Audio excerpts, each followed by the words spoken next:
Oke, Assalamualaikum warahmatullahi wabarakatuh dan salam sejahtera saya ucapkan kepada dokter. Pertama sekali terima kasih kepada dokter karena sudi meluangkan masa bersama kami pada hari ini.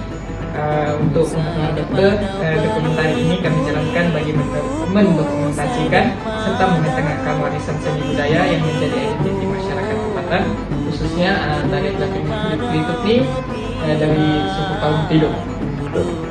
Oke, pada sesi temu bual hari ini kami ingin mendapatkan perkongsian mengenai sejarah, keunikan, makna gerak tari, musik, serta cabaran usaha memelihara dan meneruskan warisan tarian ini pada generasi yang akan datang. Oke, sebelum kita memulakan perbincangan, bolehkah dokter memperkenalkan diri terlebih dahulu? Assalamualaikum dan salam sejahtera dan juga salam Madani, salam Yones Brain of Bone, ya, salam asli seni merentas global. Oke, nama saya Syarif Zainal Abdul Sheikh, merupakan pensyarah kanan di Universiti Indonesia Sabah di Akademi Sarjana Teknologi Kreatif atau Institut, dan saya juga merupakan pensyarah tari di bidang tari di Astif inilah. Amin Astif.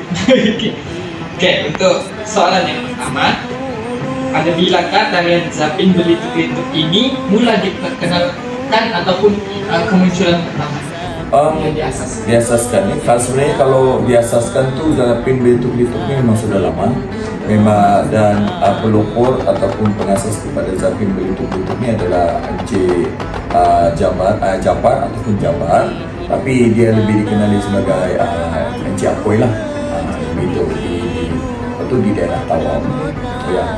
Dan kalau sejarahnya memang tarian ini sudah lama wujud, cuma pada tanggal bulan Februari 2024 ya, dan juga atas kapasiti sebagai pemegang keran penyelidikan daripada UMS sendiri, disitulah bermula dan terciptanya sistem ataupun pergerakan kreasi baru untuk mengembangkan lagi tarian Zapin Belitung ini. Terima kasih. Soalan yang kedua, simple aja. Apakah simbol ataupun makna yang terdapat dalam setiap pergerakan tarian Zapin Belitung? Oke, ini soalan yang menarik ya. Oke, untuk untuk Zapin Belitung ini sebenarnya kalau dari segi asas utama dia adalah pada pergerakan kaki je lah. Pergerakan kaki dia, bagaimana dia meloncat-loncat, seperti anak-anak kuda begitu pergerakan dia lah. Kalau asal dia lah. Cuma apabila menurut Pakcik Apoy, dia kata inspirasi kepada tarian ini adalah daripada kehidupan nelayan.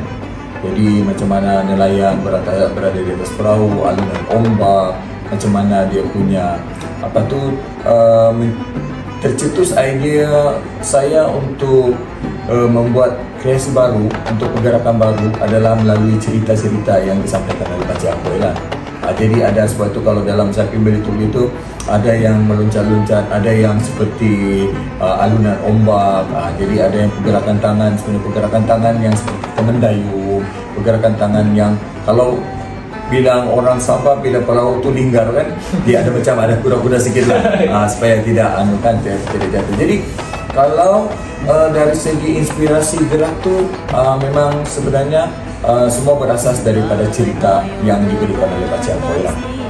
Jadi saya olah semula melalui cerita dan letakkan di atas asas, ada 6 asas atau 7 asas, 7 asas dalam kreasi baru lah. Oke dokter, kalau boleh tahu, apakah alat musik yang digunakan dalam tarian Zapin Belitung? Kalau sebenarnya Zapin Belitung itu menurut Pakcik Apoy, dia memang tidak ada musik khas, cuma dia mengambil lagu daripada Zapin untuk bukan lagu Zapin untuk Belanai, sebab dalam Zapin Untung Belana itu memang ada disebut dalam liriknya, dalam bahasa Tidong lah, memang ada disebut Zapin Belituk-Belituk. Tapi kalau diikutkan Zapin musik Untung Belana itu dimiliki bersama oleh suku kaum Tidong yang ada di Sabah dan juga suku kaum Tidong yang berada di Kalimantan, di Indonesia. Begitu. Jadi atas kapasiti kreasi baru, jadi saya sendiri baru-baru ini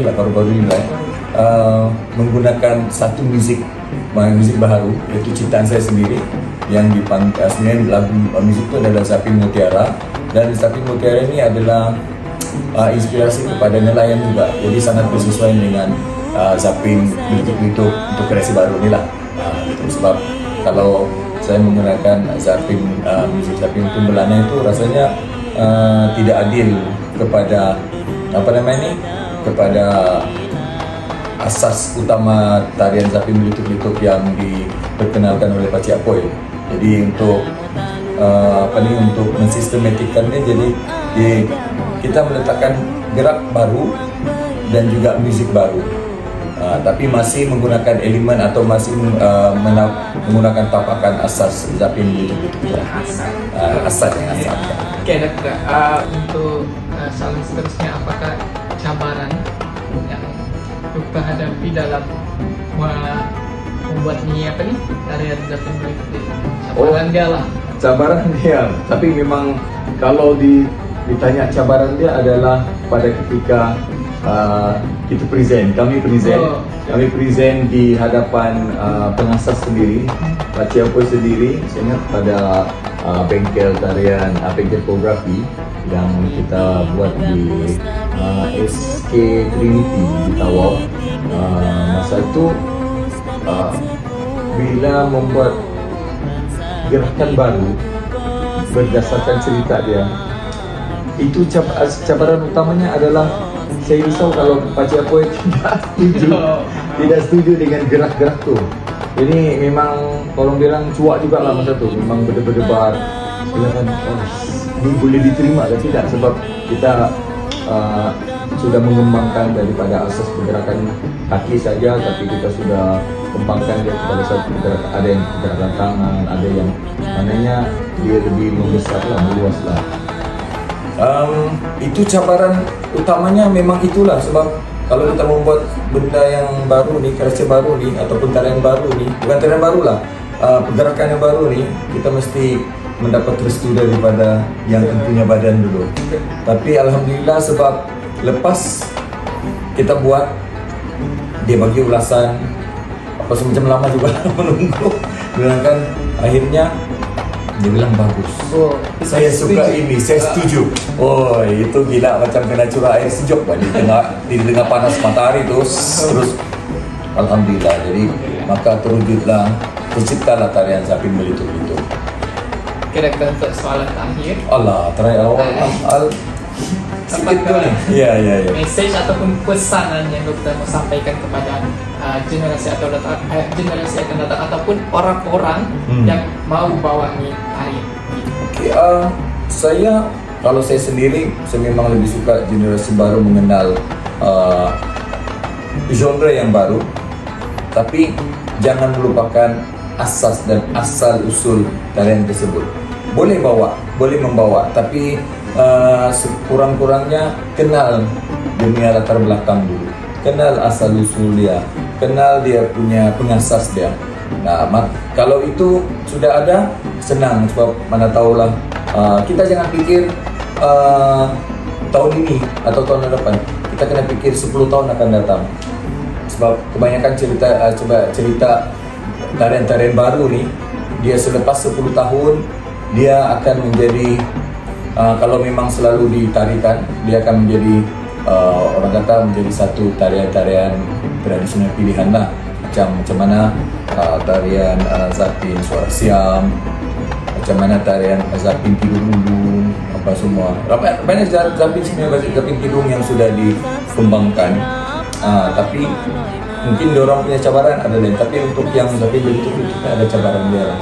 Jadi kita jangan lihat pada masa sekarang, tapi kita lihat 10 tahun akan datang. Jadi kepada yang tidak ada masalah kepada siapa yang membawa tarian ini sebenarnya. Tapi asas itu perlu diterapkan lah, terutama kamu lah, pelajar-pelajar UMS yang pernah belajar dan pernah terlibat dalam pembikinan pembuatan tarian ini, daripada asas kepada yang terhasilnya ada 7 asas gerak. Oke, terima kasih dokter. Alhamdulillah kita telah sampai ke penghujung sesi temu bual pada hari ini. Terima kasih kami ucapkan kepada dokter karena sudi berfungsi ilmu dan meluangkan masa bersama kami. Semoga segala usaha yang dilakukan oleh dokter akan membuahkan hasil. Amin. Oke, sekali lagi kami ucapkan ribuan terima kasih dan tamatlah sesi temu bual kita pada hari ini. Sekian, terima kasih.